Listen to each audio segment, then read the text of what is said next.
All right, so it's time to talk about a subject that we've given a little bit of attention to already back in Chapter 1, but we're going to now bring it back. Now that we've talked about a lot of tissues, we can give it a little bit more complete description. We've been talking about membranes, and we've used those terms in several ways. We've talked about the plasma membrane. So those are the membranes that lipid bilayer that either forms the boundary of the cell membrane, or the boundaries of the membranous organelles that are found within the cell.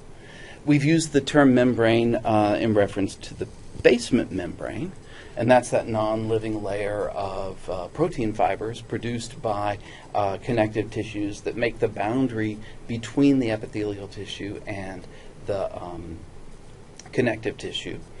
And then we have talked a little bit about one kind of epithelial membrane, and it's time to come back and look at that a little more deeply. So epithelial membranes are a continuous sheet of cells that either line or cover a body structure or a body cavity. And they're composed of both an epithelial layer and an underlying connective tissue layer. So the one type of epithelial membrane we've already talked about a fair bit is the serous membranes. And so this is more of a reminder, hopefully, to you. These are the membranes that line the ventral body cavities. Remember the parietal membranes, the parietal peritoneum, the parietal pleura, and the parietal pericardium. Or they cover the organs that are found inside of those cavities. Covering the heart would be the visceral pericardium, covering the digestive system organs and the liver and other organs in the abdominopelvic cavity would be the visceral peritoneum, covering the lungs would be the visceral pleura. And they secrete that thin, watery serous fluid that has enzymes and other dissolved proteins in it. And when you look at them, you see that they are composed of a simple squamous epithelium, so a single layer of very thin epithelial cells, and then a thin layer of that areolar tissue, a loose connective tissue. And these serous membranes, they're very thin. There's not a lot of depth to them.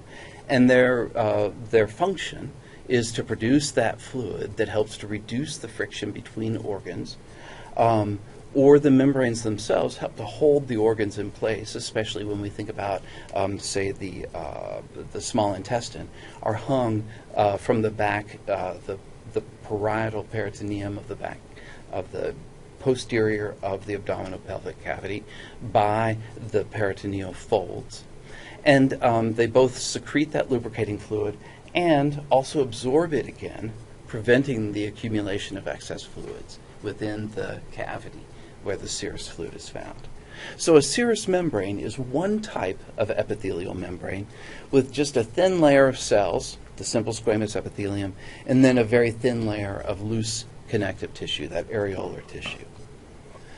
We've talked a little bit about mucous membranes just in passing, but now we can give them a little bit better treatment. Mucous membranes line the cavities and the tubes that open, of the body, that open out to the exterior. So we're talking about the digestive system, the reproductive system, the respiratory system, and the urinary system. So all of these tubes and cavities are lined with a mucous membrane. And that's composed of a layer of dense connective tissue that's deep to one of three epithelial tissues. It may be a stratified squamous epithelium. We see that in the oral cavity, at the anus, there inside, lining the rectum. It could be a pseudostratified columnar epithelium. Remember, that's the one that has the cilia on it. And so the nasal cavity, the trachea, and then even into the bronchi and bronchioles of the lungs, we would see pseudostratified columnar epithelium as the lining. And then finally, it could be a simple columnar epithelium, which is what we see in much of the digestive system, especially at the small intestines where we're doing a lot of absorption. And these epithelial layers of the mucous membranes include either mucous cells or goblet cells that secrete that protein mucin that, when it mixes with watery fluids, becomes mucus, the material that helps to cover and protect and lubricate that surface. And so here we see in the picture there it's a light micrograph of of this pseudostratified columnar epithelium that we might find, say, in the trachea. You can see the cilia here at the apical surface. You can see the cells with their nuclei forming that columnar epithelium, and you can see what appear to be two runs of the nuclei, giving it that pseudostratified appearance. And then deep to that, we find the loose connective tissues that underlie the mucous membrane. And then interspersed throughout here, we would, throughout that pseudostratified epithelium, we would expect to see those goblet cells that are producing the mucus that is used to help clear the lungs and the respiratory passageways of any material that's not supposed to be there. And then there's a third type of epithelial membrane, and that is the cutaneous membrane. Cutaneous, that means skin. So this is the outer covering of the body, and it's composed, as you know, of a keratinized, stratified squamous epithelium, the epidermis, and an underlying, deep to that, is a dense, irregular connective tissue. That's the dermis. So here, at this boundary between the darker staining epithelial cells is the basement membrane with epithelium above. So here's epithelium, and below that is that dense, irregular connective tissue with lots of these protein fibers going every which way through it, giving it lots and lots of strength so that it forms a protective layer. And unlike the two previous epithelial membranes, the membrane surface here is dry and relatively waterproof thanks to the keratinizing function or quality of those epidermal cells. So those are three epithelial membranes. There's one other kind of body membrane, and we find them in joints, and they're referred to as synovial membranes. They line the cavity of a joint, and so here we see a joint. A joint is surrounded.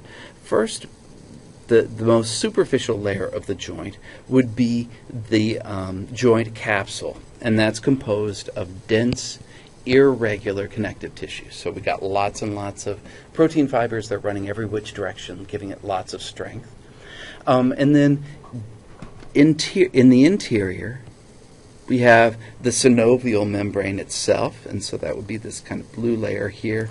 It's hard, my pen is not very good at drawing, but that blue layer that lines the interior of the joint capsule is a layer of loose connective tissue whose function is to produce a clear, thick, very slippery synovial fluid. So the fluid that's inside the joint cavity is called synovial fluid, and it has a real lubricating effect there at the joint. So there we are. Those are the body membranes. And so I want you to be prepared for answering questions about them. Remember the epithelial membranes. They are composed of an epithelium with an underlying connective tissue layer, while the synovial membrane is composed entirely of connective tissue. We've got multiple kinds of connective tissue, but it's all connective tissue. Okay, so let's see. We'll end this, and I'll see you at our last lecture, which is coming soon.